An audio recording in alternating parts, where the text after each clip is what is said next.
it was probably easily it's got to be between, mile 20 where all of the mental anguish starts to really hit. Why am I out here? You're a poser. You shouldn't be out here. Why are you doing this? You're not going to finish. I mean, just like it just hits. Um, and the only thing I can really do is put one foot in front of the other and just look at the person in front of me and just try to determine, can I pass this person? And then for that particular race, I think I got to it was probably about mile 22, 24, where another guy around my age kind of came up, and he had been kind of hanging on for a little bit as far as like maybe he would pass me and then I would pass him. And you could tell he was dragging as well. So we kind of struck up a conversation. So even at mile, 24, 25, 26, and we're running and we're exerted, we're still able to somewhat have a conversation. So you just, where you're from, what's going on. This was his first 50K. So that kind of was the camaraderie. And it was also like, oh, like what distance have you done up until this? So we had a really similar journey to that point where it was just like, it was kind of the same thing. It's like, try a 50K. It'll be fun. And at that point, neither one of us were really having fun. So I would kind of will him on. He would kind of be like, all right, let's go. Let's try to do this. We'd get to the point where it's like, all right, like, let's get this next mile. We're almost done. This is your host, Brendan, and you're listening to the Ordinary to Ultra podcast. This podcast is all about helping you run your first ultramarathon and beyond. Tune in to hear new and experienced ultra runners share how they got into running in the first place, what inspired them to run an ultra, training and race day tips, and the gripping story of their first ultramarathon. Prepare yourself to be inspired as you hear stories of grit, sometimes failure, but ultimately triumph when our guests finally cross the finish line.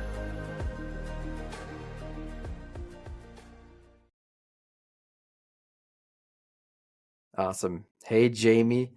Welcome to the Ordinary to Ultra podcast. Thanks for being here today and sharing your story with us. I'm really excited to hear it. Yeah, no, I'm glad to be here, and thanks for inviting me. For sure, man.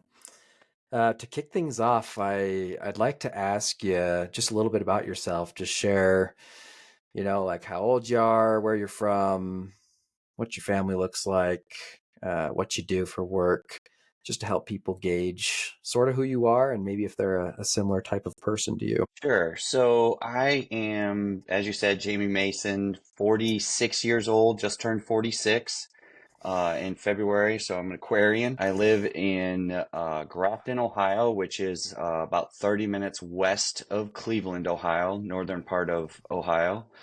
Mm-hmm. And I am the chief of CleveNet. CleveNet is a consortium of 47 libraries in 12 counties across the northern part of Ohio. So we kind of manage the network and also the ILS, the making sure that the books get where they need to in all the patrons' hands. So it's really pretty cool. And let's see, family. I'm actually remarried, so we have a blended family. So together we have 7 kids, and this is the part where Woo. everyone loses their mind and like 7 kids. So yeah, so I had 3 and she has 4. My oldest is 25, and then we have 2 well, actually a 17-year-old stepdaughter and then a 16-year-old son, and then 2 twin 14-year-old stepsons. My daughter is 10, and then the youngest is 9. So we kind of say that we got 3 sets of twins, and then we've got the older one that oftentimes I'll actually forget. I'll say, oh, we have 6 kids, and she'll remind me. She's like, well, don't forget about Justin. And I'll be like, yeah, but he's off on his own. He's an air traffic controller in Dallas, so I'm super proud of him. Yeah, okay. Dang. Yeah. Yeah, That is a wide variety. Lots of kiddos. yeah. Super cool. Super cool. I'm in a family of 4 myself. That is different. Planning on 2 kids Yeah. myself too, but that may change. Yeah. I've got one so far, Yeah. and Only child for me. So really it's interesting to see all the, yeah, I'm super an only different. child, but it's interesting to see all the kids interact and even, they all act like siblings at this point, but, Yeah. just to see how they kind of came together and we have our own little family unit. Yeah. I'm curious, do any of your kids, wife, anybody run with you, or is it are you a solo running show? Is that your thing? So no one actually runs with me, but the twins are both in track, and they have Ah, done, which we'll probably get to when I get into the story, but they did a family 5K last year as well. So super cool. and they did cross country, so they're both in eighth grade. They play Uh-huh. soccer, etc. And then most of everyone else, except for Brooklyn, the girl, plays soccer. So they do their own kind of running.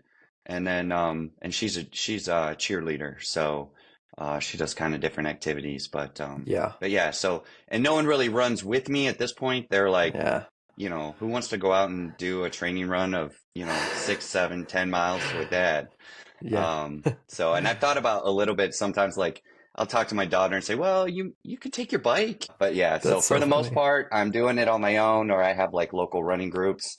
I'm actually trying to get a buddy. He'll be doing his first 25K trail race this Saturday.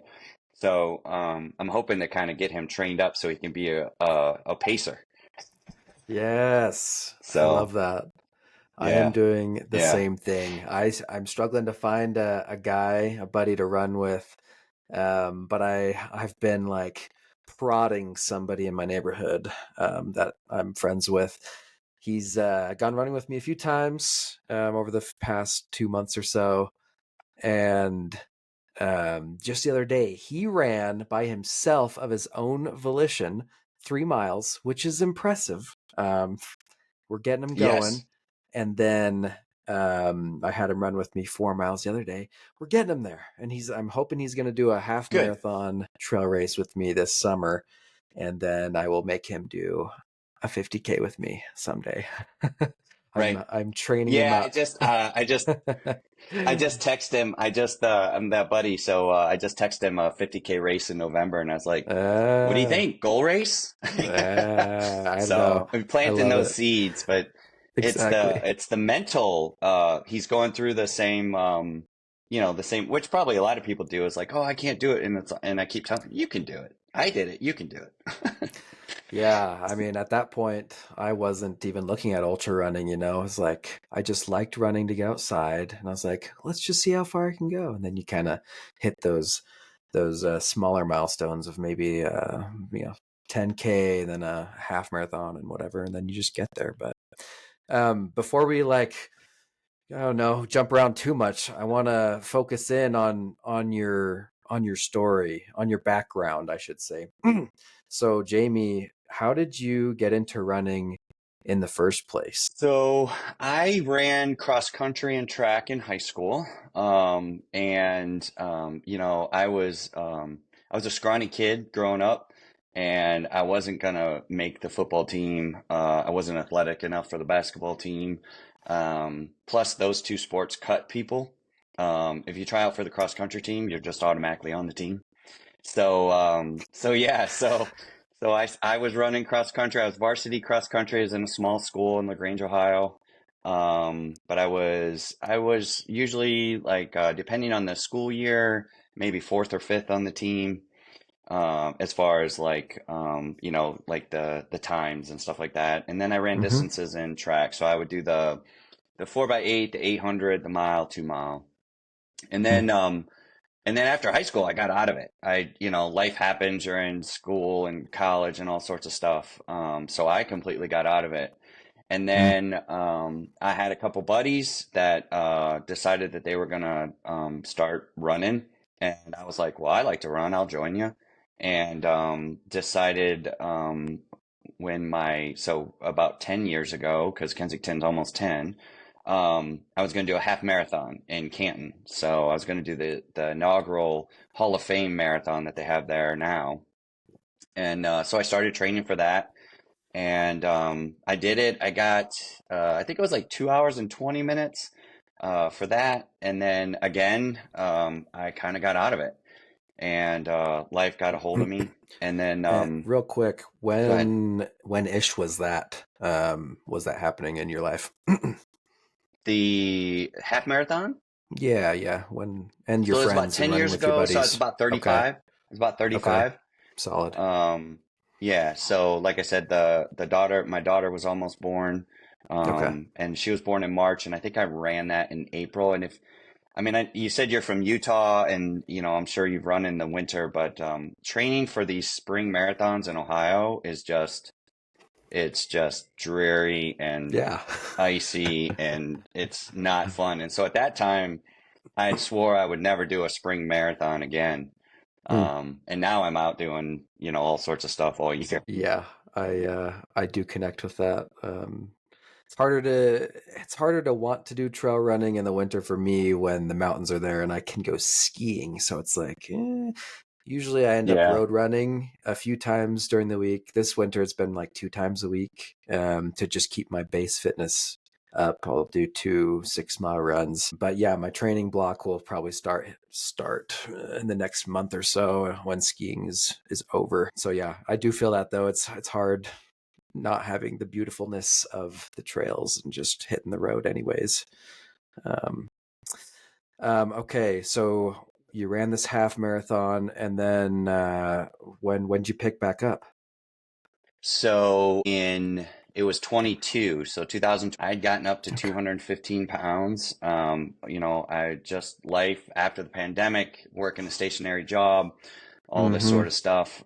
So I had gone on this, I had actually decided so at that time I was like 43, 44, and I decided I was going to give myself until 50 to be in the best shape of my life. And the thought process there was I didn't want to do these 90-day transformations, or you always see the stuff where it's like, oh, do this for this, and you have these miraculous transformations, and usually you starve yourself and then you bounce back. And so I was like, Yeah, I've got to mentally flip the switch to give myself the grace and to treat this journey like a marathon. So anyway, so I started like walking and getting more active and stuff. And then my father-in-law, who he was in the army. He runs 3 days a week. He runs 3.1 miles a week, or sorry, 3.1 miles 3 times a week.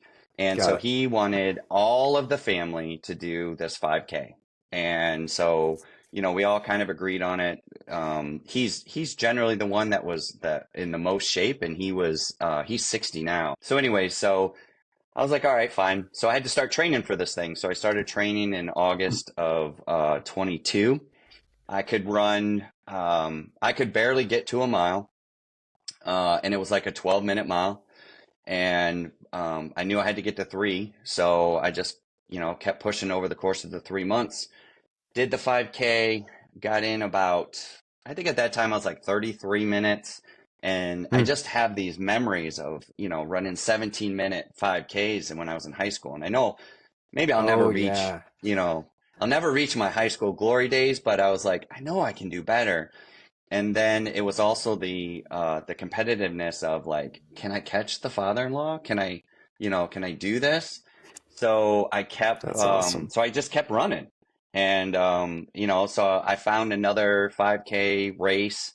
It was like a turkey trot. So I found a turkey trot, and that kept motivating me to continue to get out there. And then so I was like, I'll just keep doing these races like once a month, and started researching like how to get faster and stuff like that. Hmm.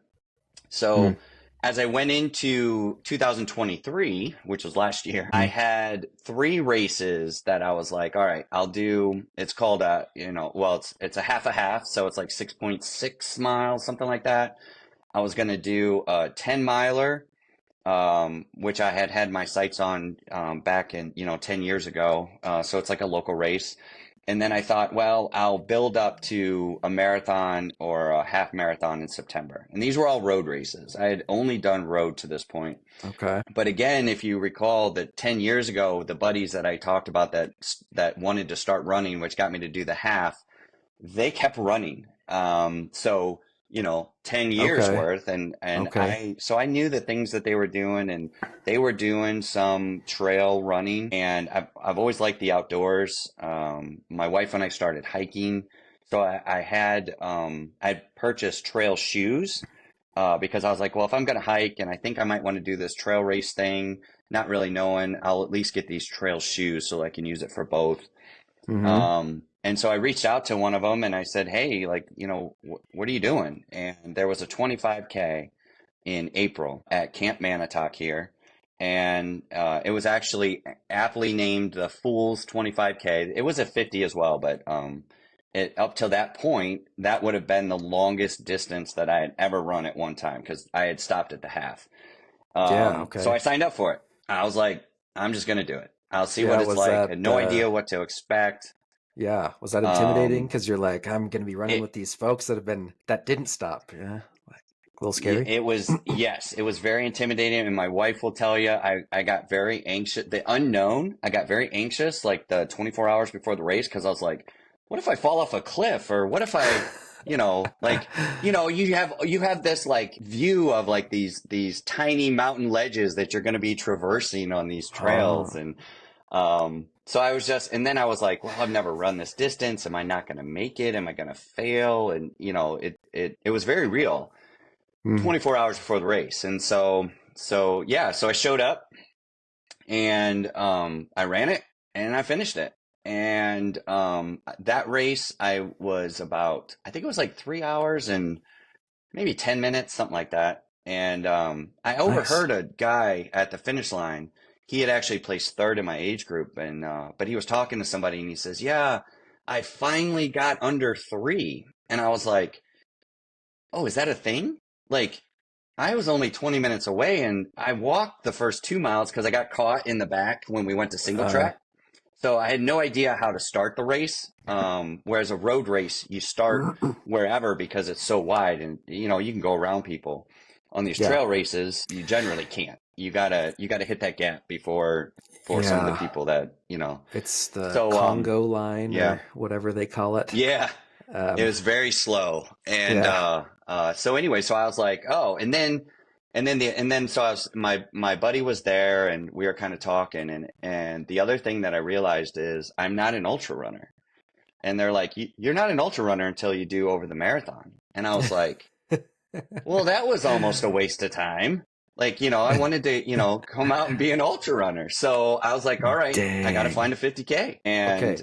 yeah, Before you hit the 50K, I want to ask a few questions. One, is this mountain range that you were running in for the 25K? Is this the Appalachians, or I'm like really bad at geography for East it Coast? wasn't even a it wasn't even a mountain range. We have No. it's like a foothill. Like when I say, Okay. yeah, Okay. but the vision in my Yeah. head, Yeah. right, Okay. was that I'm going on this trail and I'm going to run the Rockies, right? Yeah. Okay. Got No, it. they're foothills. And when we say mountains in Ohio, or we say they're foothills, for you out in the West. Yeah. Um, Okay. yeah, like Thank you. I don't know what the elevation gain was on that race. Yeah. Okay. But yeah, so we're not doing anything crazy in Ohio. Okay. Yeah.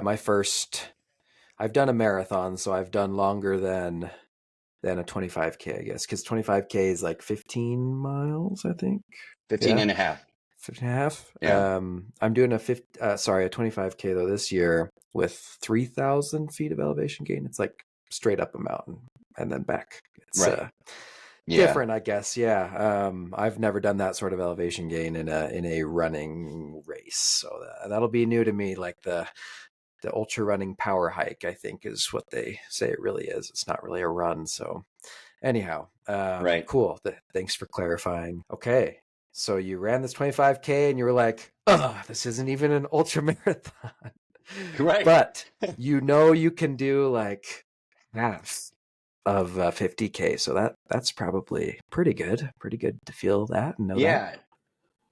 And then so the other part of that was the pure exhilaration of being in the woods, being able to run, the view, it's nothing like a road race. And so I absolutely fell in love with all of that during that time.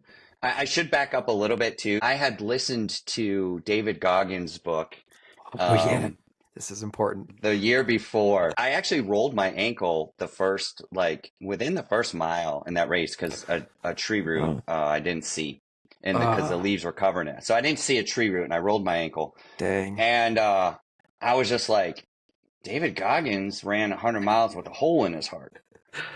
He broke his leg and finished a race, and I'm like, I'm gonna finish this race. Now I'm not comparing myself to him at all, but listening to that book and in some of his sayings and inspirations have fueled me in multiple races. So That's yeah. good So stuff. so It is good anyways, stuff yeah. as So long that as you don't was like yeah, destroy yourself. I think that's like the flip side. It's like, well, now I'm injured for the rest of my life. But as yeah, long as that yeah, doesn't happen, it is he is right, inspirational. Can I yeah. ask too if at this point you worried about like did you have a good training plan in your earlier races?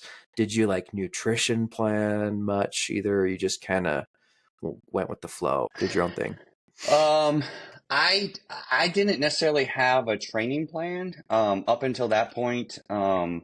I wasn't like I didn't find like a 25K running plan. It was like, do this and then taper and do all that stuff, which Yeah. a lot of people talk about on, like I'm on various groups on Facebook and stuff like that. And Yeah. a lot of people I think that's a to a certain extent, I think it's a road thing.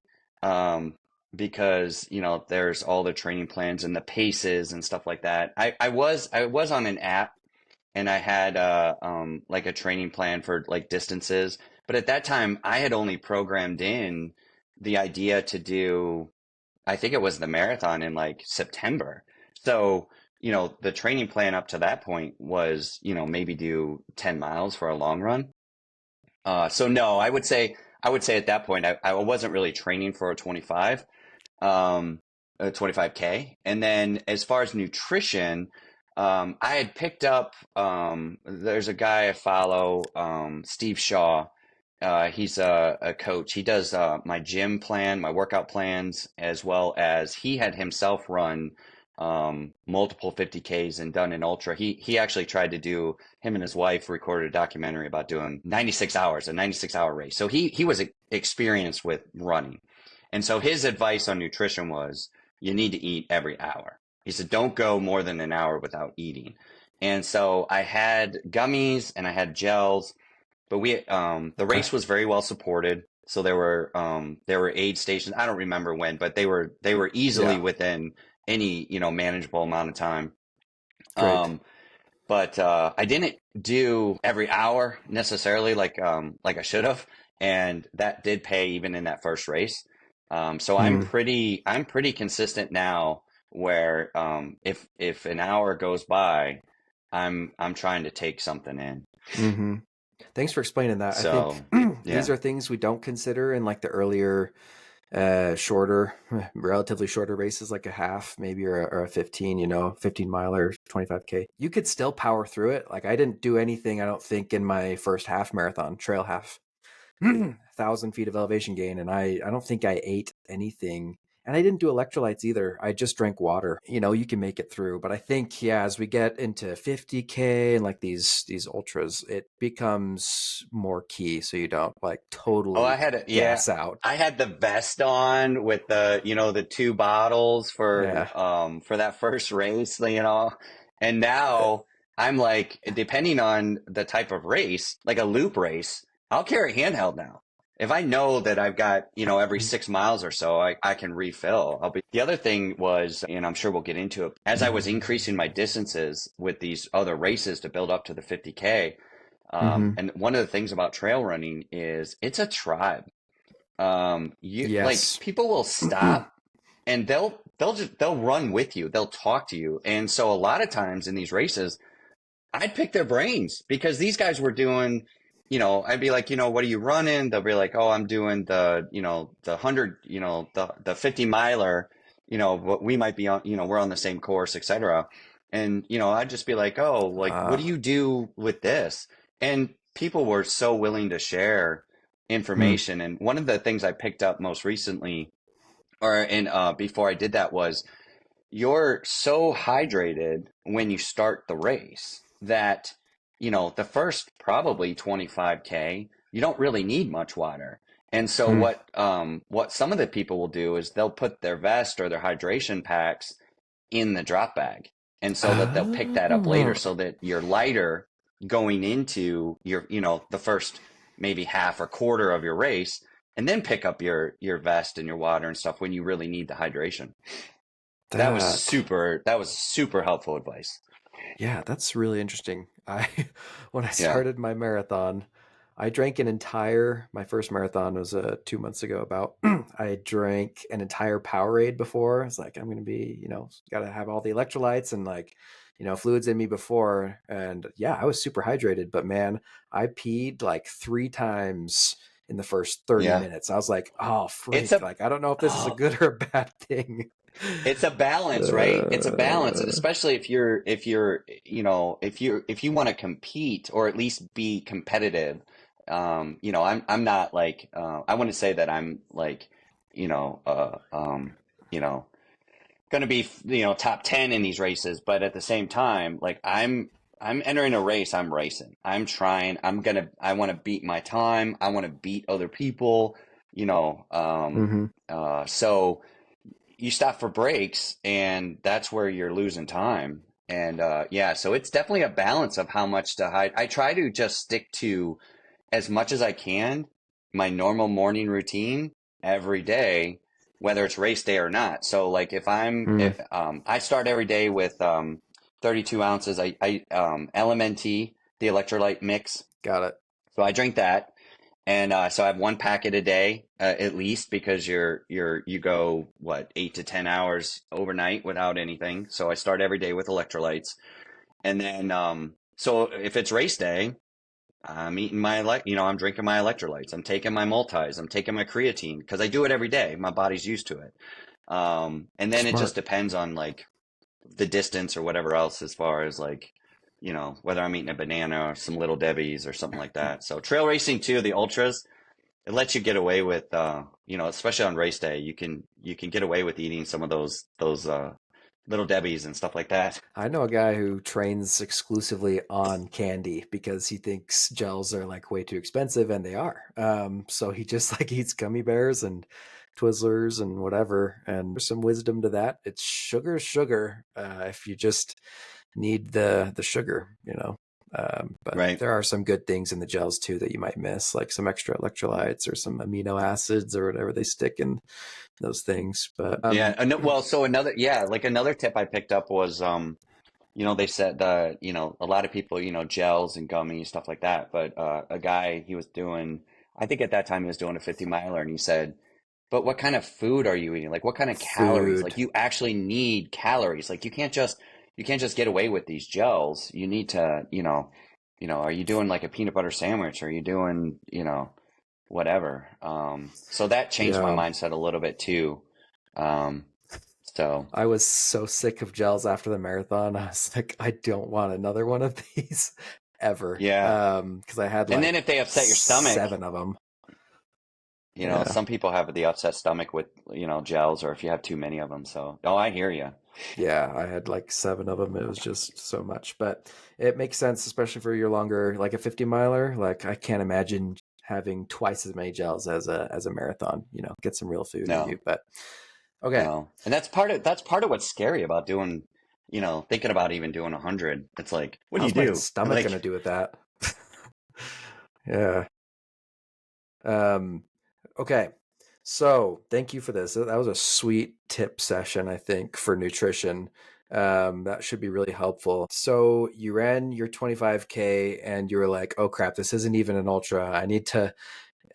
You knew about ultra running from your trail running friends? Is that how you were introduced to that concept, or when did ultra running get on your radar? well, also through David Goggins, And through because he had David, talked about, right, right. yeah, yeah.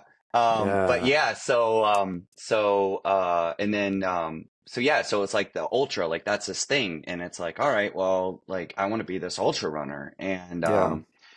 so I had already signed, I think at that time when I signed up for that first trail race, I think I had actually signed up for like maybe two. they had like a deal. If you sign up for 3 races, you get, I don't know, I got like extra swag or I might have got a discount or something. So I was like, all right. So I did when I had already had the plan. So I did that 25K.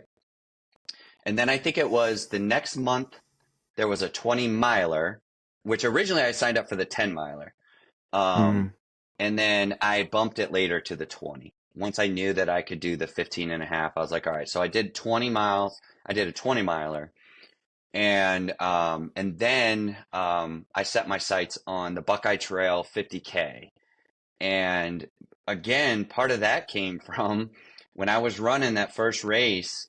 These two guys, they had passed me, and then we had got down to this little, going down to like this little stream, this creek, and one of the guys had slipped and hit a tree, and so he was kind of recovering. So I passed them Ow. at that point, and then they ended up catching me again. And but when they caught me, we started up a conversation, and it's just what are you doing? What are you training for? Stuff like that. And they said this was just a training run for them. They were just out here to have fun. And I'm huffing and puffing. I'm like, what are you talking about? Having fun? And I said, yeah, some people told me about this Buckeye Trail race, and they're like, oh yeah, we're gonna do the 50K. It's fun. You should do it. And I was like, what? So I got done. I looked into that, and I was like, all right, well, I want to do a 50. This seems like a good time within the time frame. I can build up to that. So I signed up for that. But it was, and I did end up seeing those same guys on the trail, and That's um, fun. it's one of those things where like I would actually probably tell somebody the same thing at this point. Like, yeah, do the Buckeye. I'm going to do it this year as well, but do the Yeah. Buckeye. It's fun. But I know when I was running that. It was not fun.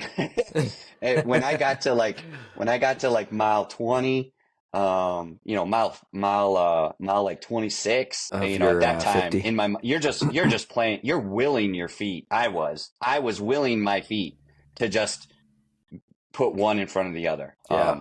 But when I finished, it was fun. I did have fun. So I'll probably find myself on a race telling some, other beginner, do it. It's fun. So what was the time distance between your 25K and the 50K that you did there? So I did the 25K was April and July. So April 8th and July 8th was the difference. And then like I said, I did that 20 miler in June. So that was kind of Okay, the that's the right. build up. Yeah. Okay, yeah, that's a perfect build up. So you did 20 miler a month before, and then you had your 50K in July Yeah. of 23. This Yes. like Yeah, this was just all last happened. year. Yeah, Yeah. that's super recent, super fun. Okay, so that's great training.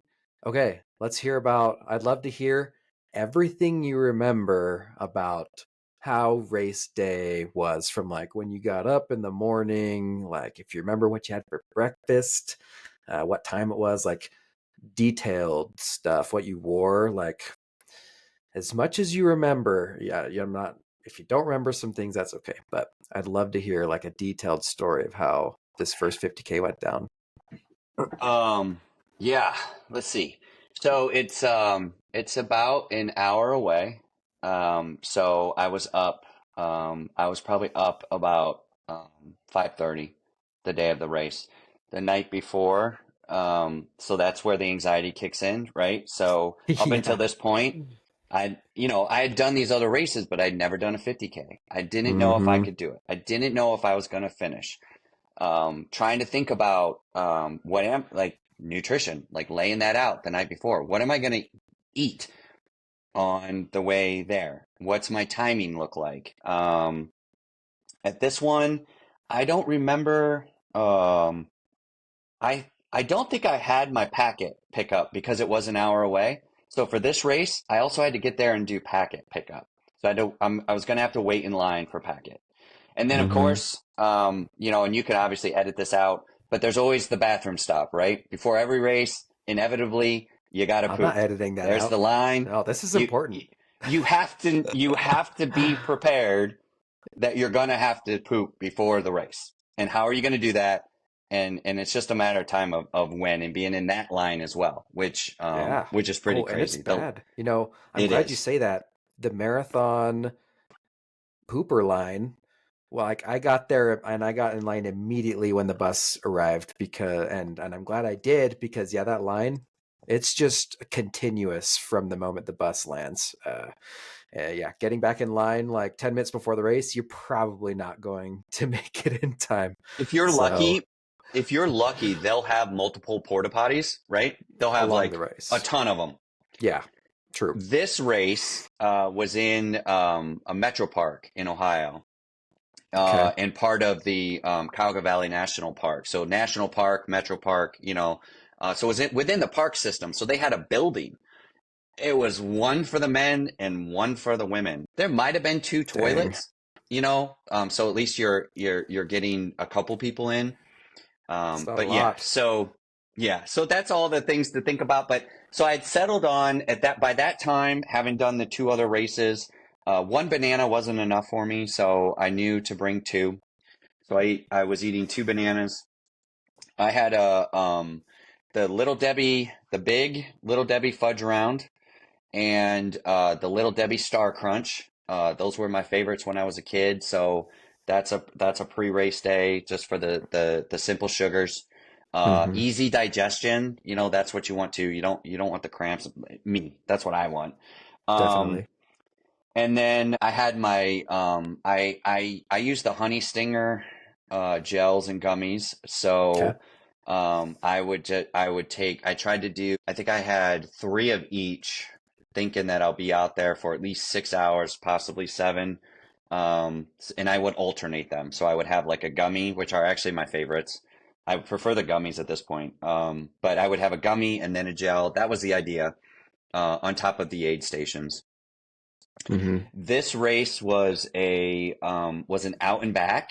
So Hmm. we ran half of it one way and then came back the other way, which I thought was really cool. I still like out and backs to the sense that you get to see every other runner. So I thought that was cool going into the race, and it was as cool as I thought it would be, and I still enjoy an out and back for that sense.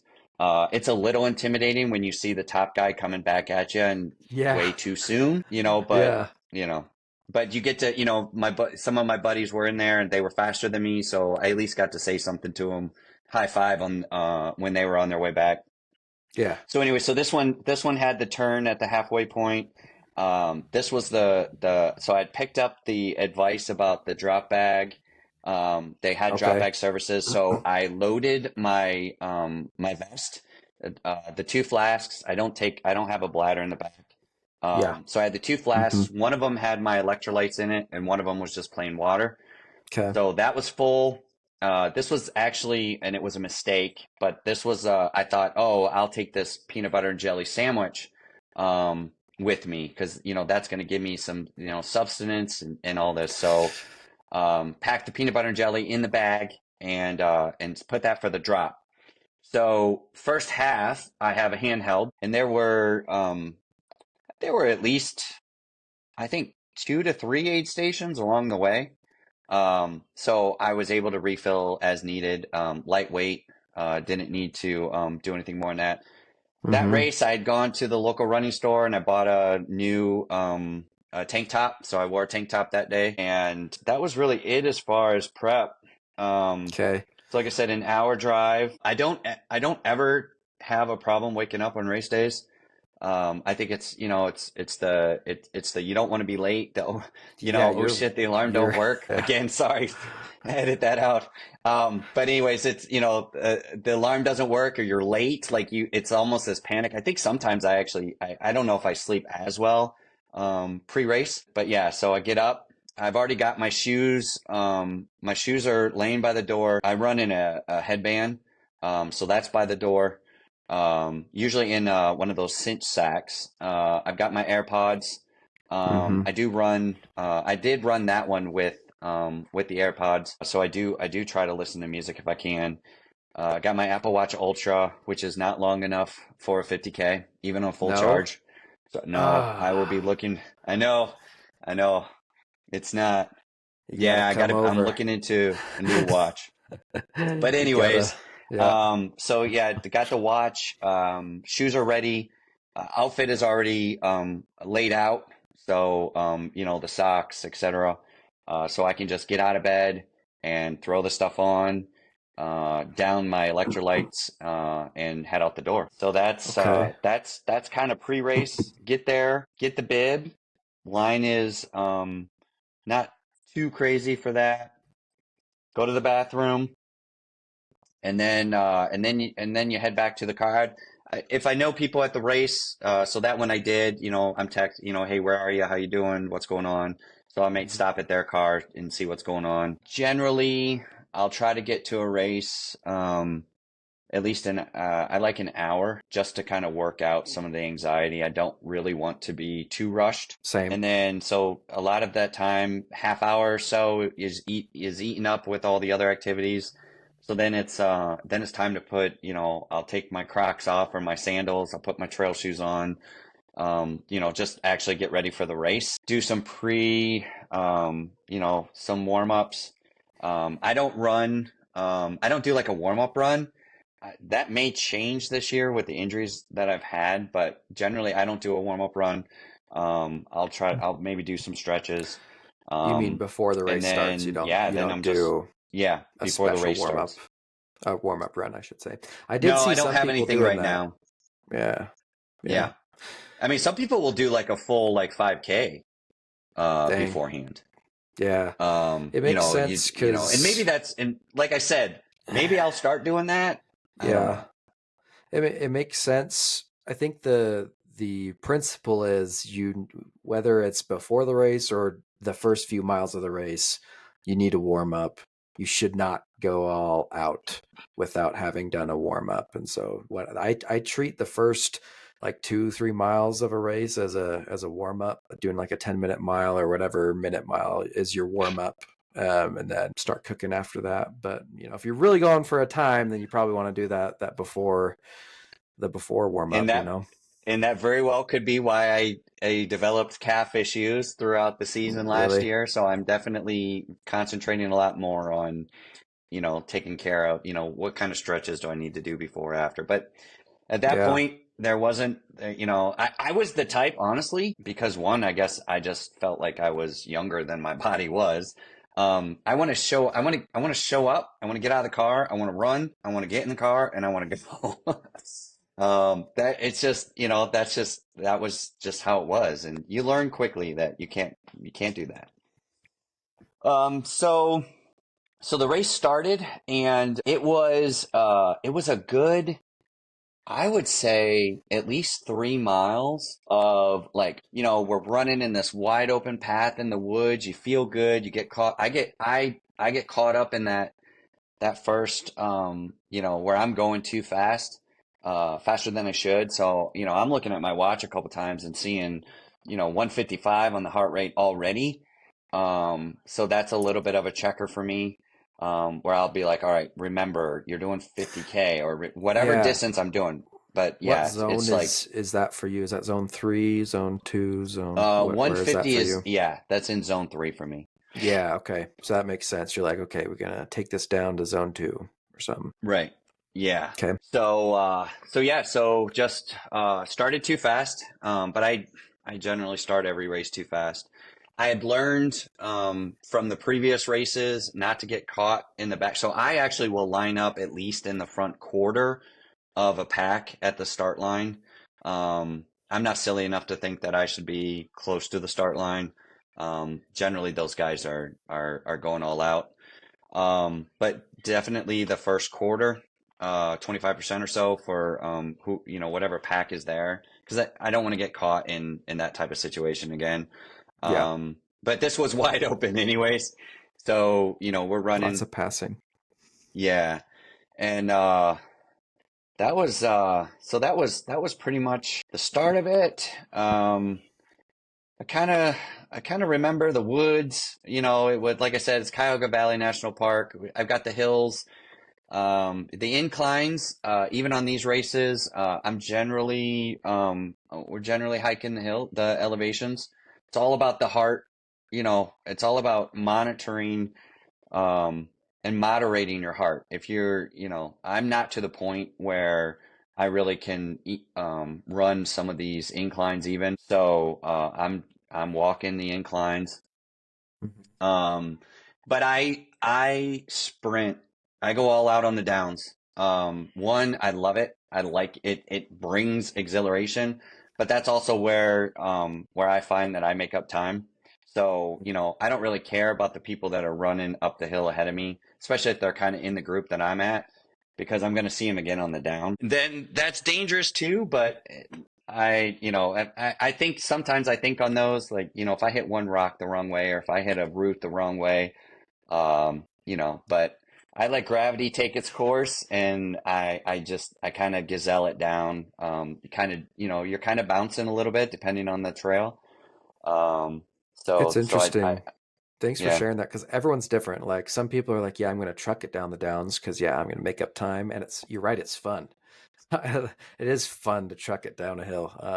Some people it murders their knees or it murders right. their ankles or something. So maybe you don't do that or you try it and it doesn't work for you. Or yeah, maybe you're the strong hill hiker, hill runner, and that is your thing. And then you take it easy on the downs because the downs hurt you more. Like everyone's different, I think.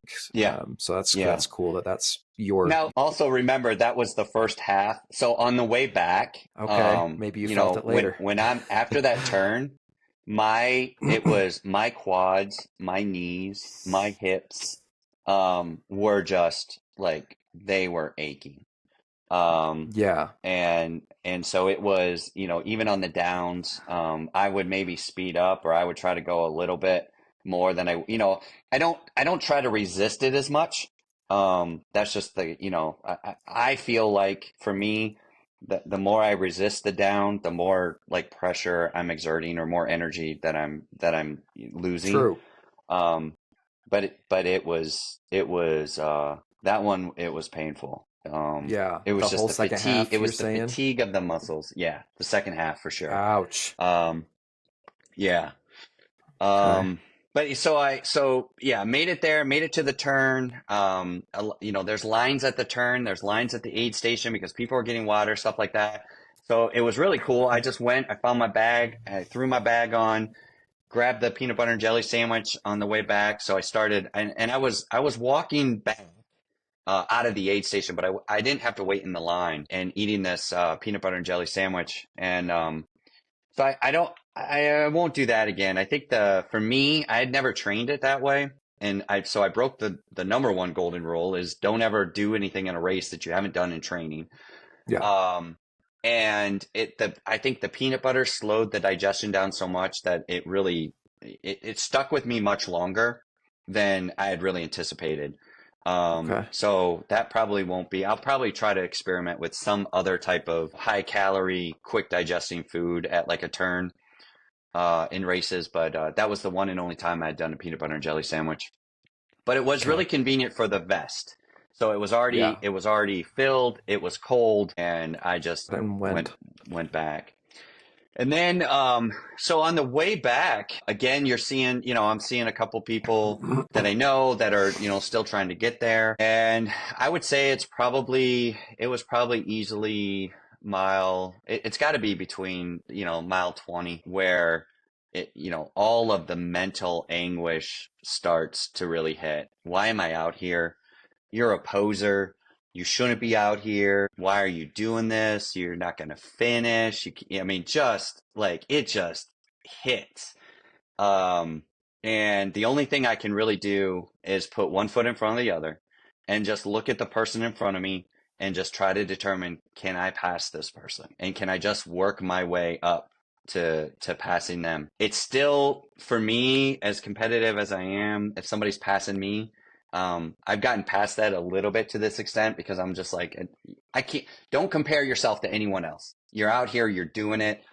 You don't know what they're just the same as the person I'm passing doesn't know that I did maybe a 10-minute mile on the first, or 11-minute mile in the first half, and now I can increase it a little bit.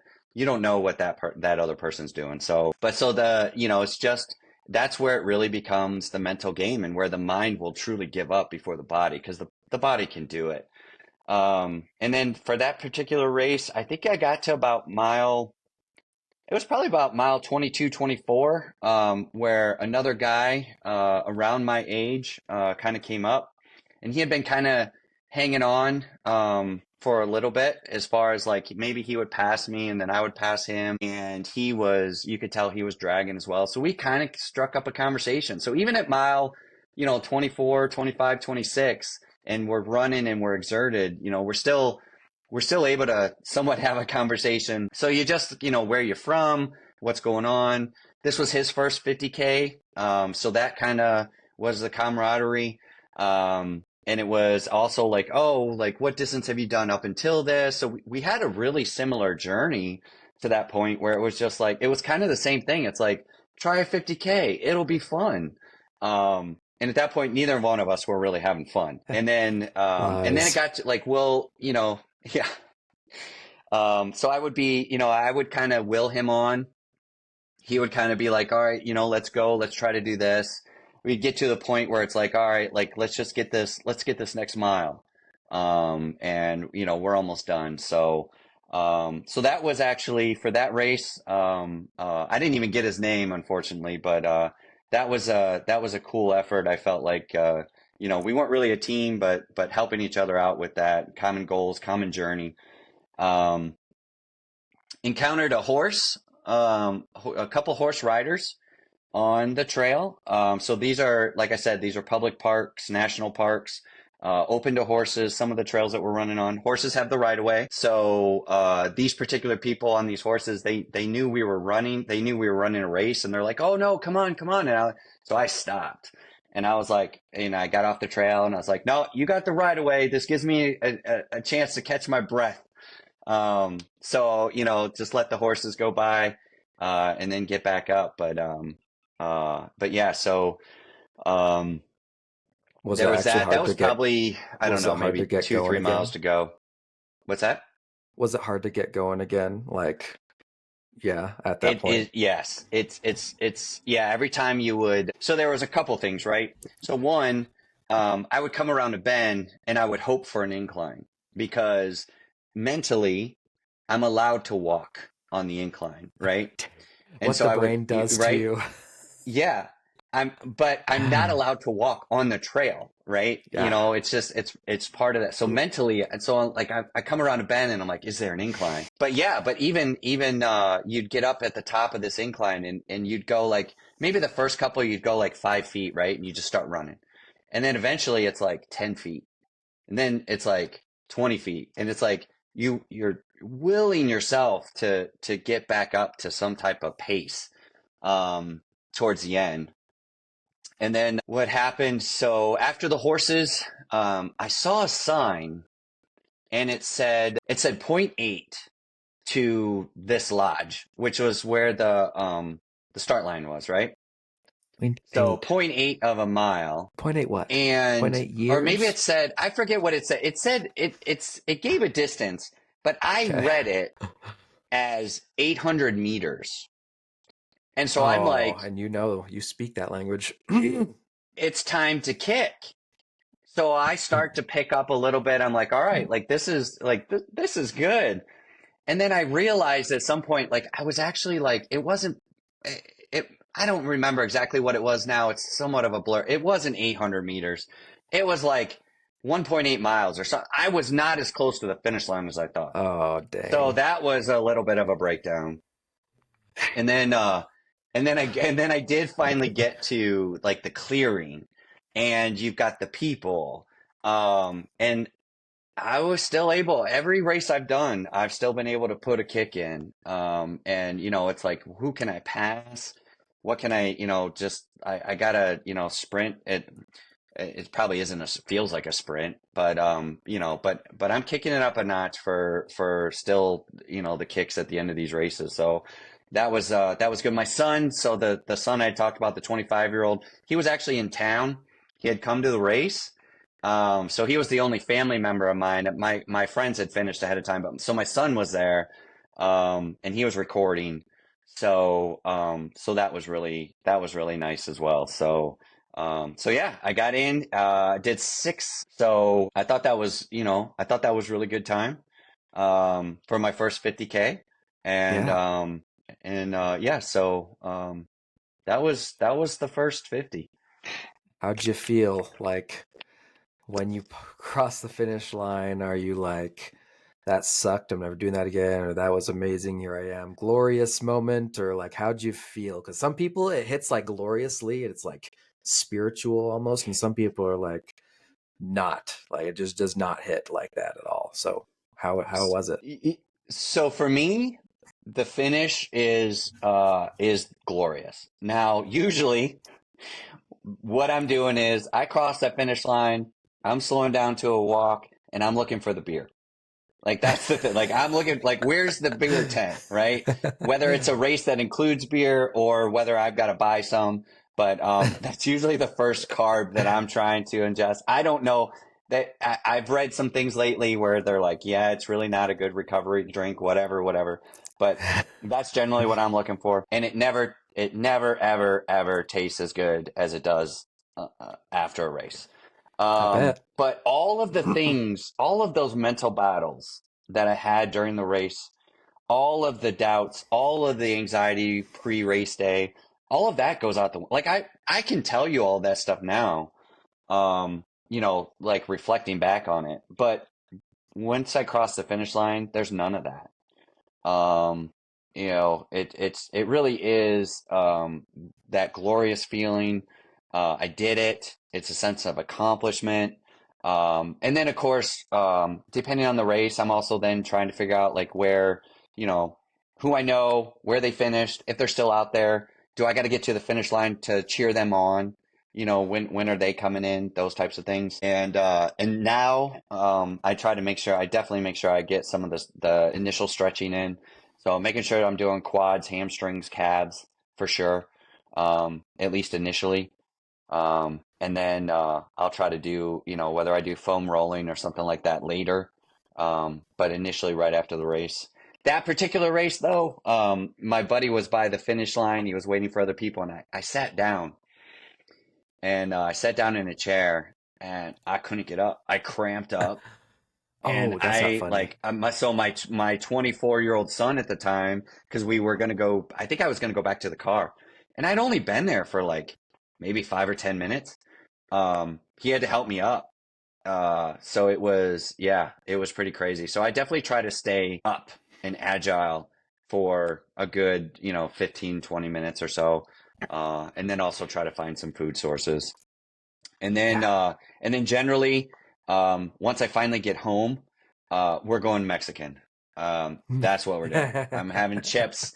I'm having all of the Mexican food, with at least a margarita. So that's just kind of what I do. The family now, I don't know if they definitely don't look forward to race day because I'm gone, but I do think that they might look forward to it because they know we're going out to eat afterwards. Because you're burning, I'll burn 4,000 calories in one of these races, and I'm not putting that many in. So Not nearly. Yeah, I was no, ravenous after. Went directly after my first marathon, directly to Panda Express and downed a yeah, bigger oh plate yeah, of orange yep. chicken, and it was And it probably glorious. never tasted so good either, did it? Yeah, it's true for that. It's true for like camping when you like don't get good food and you come, or maybe you cook something warm when you're camping and you're like, oh my gosh, this is incredible. Or you got to Yeah, eat after, get a burger after camping. You're like, oh my gosh, yes. Yeah, it hits different in those situations, huh? I love that Mexican. That's a good yeah, idea. Will right. hit right. Oh, that's awesome, man. That's your first. Congratulations.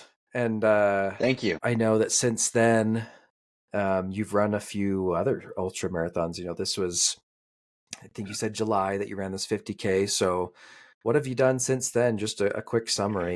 So I did a half. These are all trails. I did a half marathon, I did a full marathon, and I did two other 50Ks. I had set my sights on a 50 miler after the 50K. And that was, so I was kind of ramping up, um, to do that. And unfortunately, I tore one of my calf muscles, on like a routine training run. And, so I was kind of battling that for the rest of the year, after that. So, that's one of the reasons where like the rehab now especially is very important. And I realize that because it, happens to me. And I realize I probably did things wrong, as we talked about, not having a routine pre-race, etc. Um, so yeah, so Dang. I did three other 50Ks.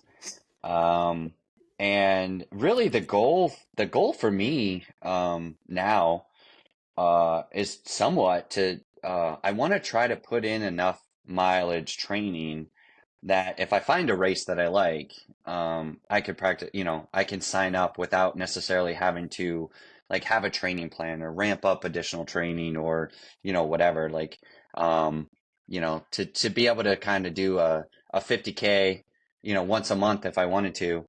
So that's kind of the goal now. Um, That's really but cool. Like a yeah, so lifestyle thing. It's like we're not just doing this in seasons. It's like I want to make this a part of your yeah. regular life.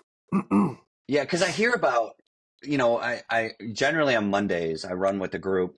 So we run about 6 miles every Monday, and I hear some of their stories. And like this one lady, she did the Trans Rockies last year, which is a 6 day, 20 miles a day through the Rockies, and it's just like that sounds like such a cool race.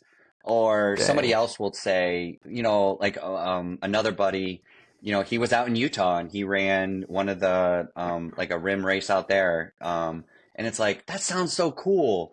And so you start to kind of dream about these races. Yeah, yeah.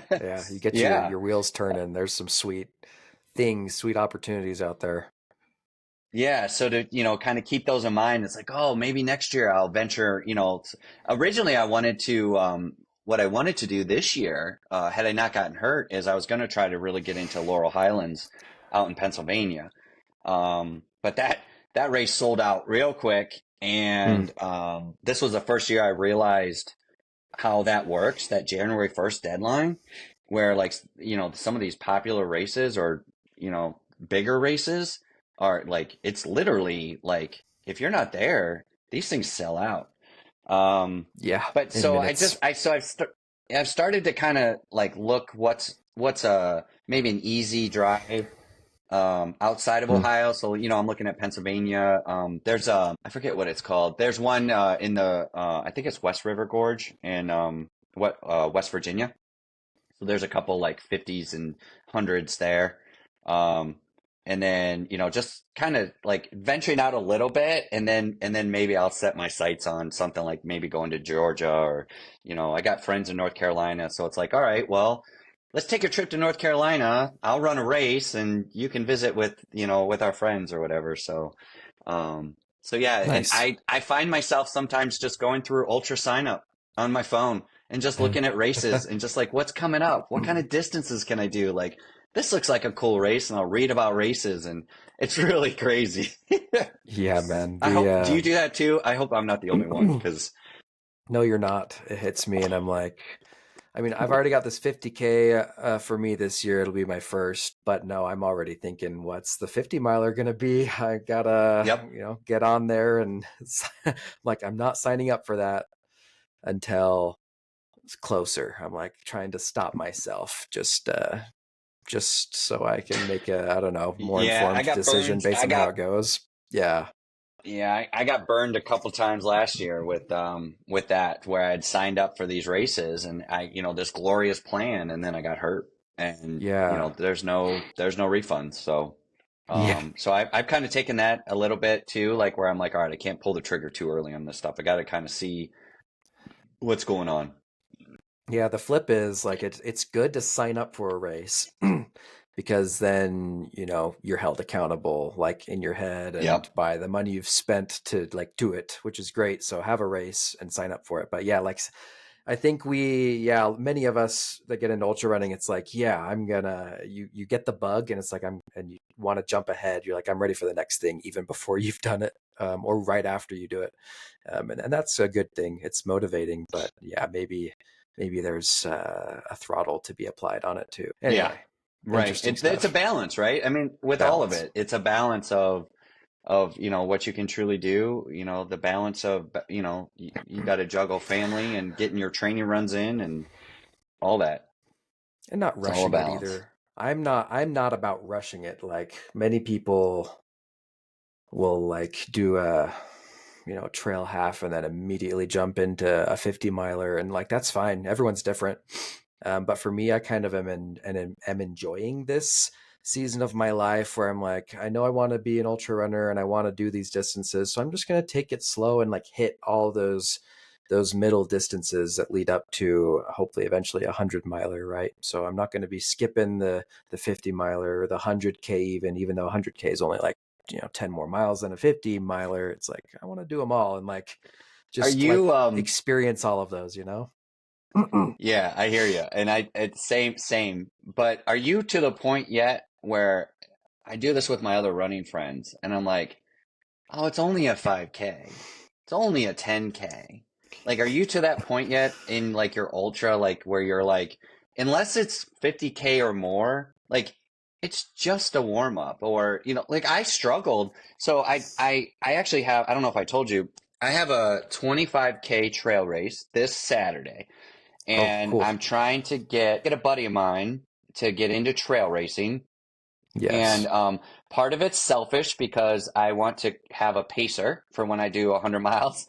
But also it's just like it's nice to actually have like an actual buddy. Like if you can have that perfect person where like you get along with them and you kind of go at the same pace and you can, you know, be on the trails together and stuff. So he's doing his 25K, and I really struggled now signing up for a 25K because I was like it was beneath me, and I was like, that's just crazy. Like you gotta check yourself, and that was Check something. yourself. But I'm going in, yeah. But I'm going into this race, and I'm like, and I told him, I said, I'll run with you the whole time.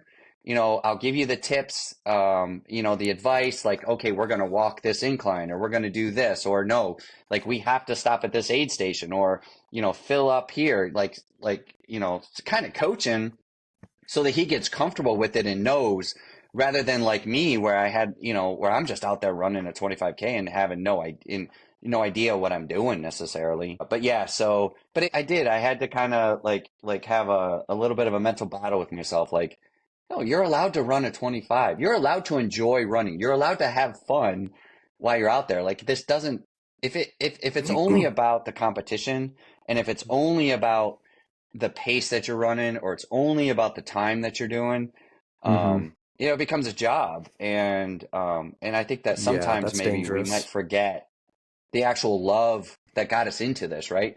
Most of us, most of us probably had some type of goal when we started running, but we kept running because we liked it. And sometimes I think we run ourselves out of it.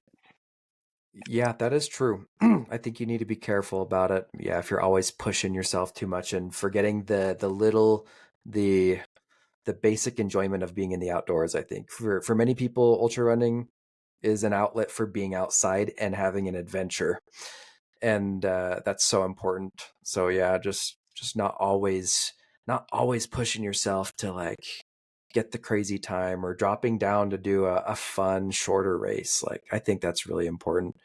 And there's other ways to be stimulated by the shorter races. Like I've done a half marathon and a full marathon. I'm going to do another half marathon and then a 25K this year. And those would be beneath me, because I've run longer than that, right? It's like, yeah, I know I can do that, but it's like training.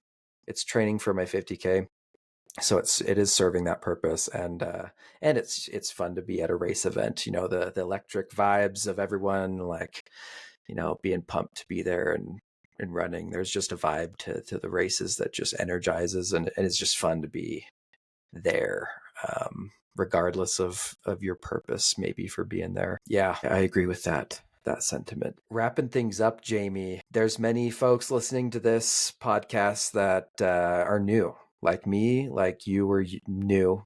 I just a few months ago new to ultra running, hadn't run your first ultra before. If you were to give them one last piece of advice, what would that be? Say, just keep going. I mean, not to be cliche, but truly, like even talking to, like I said, with this buddy that I'm trying to, and I'm pushing him, and I'm pushing him probably a little harder than, because I know he can do it. I would say don't listen to the voices in your head. Don't listen to the doubts. Have fun and just keep going. And then once you're out there, it's really the same thing. It's keep going, put one foot in front of the other. Because you're not going to feel like it. Your brain's going to tell you to stop. You're going to have all these other demons and just keep going. And it's simple, but it's not. Yeah, I think you feel it in the moment. It's hard to connect with that advice until it hits you, I think. And it will. And Yeah. hopefully, yeah, listeners will remember that advice of, yeah, just keep going. You can do it. Your brain doesn't know sometimes, doesn't know its potential. Thanks, Yeah. Jamie. Yeah. And I think the other thing is like once you finish, to tell people, like I think anymore, identifying as an ultra runner or telling people, yeah, I did a 50K, and they're like, what? Like people hear about marathons, and that in itself is a feat. Like, and I don't mean to belittle anyone. I certainly don't mean to belittle anyone. If you're doing a 5K, congrats to you. That is awesome. Finishing any distance, any race is awesome. Like, don't ever feel bad about those races. But like when if you want to be an ultra runner and you finish a race and then you tell somebody that you're like, oh yeah, I just ran 50K, and they're like, what? And they're like, well, how far is that? And you're like, well, 31 miles. And they're like, what? It's just the reaction.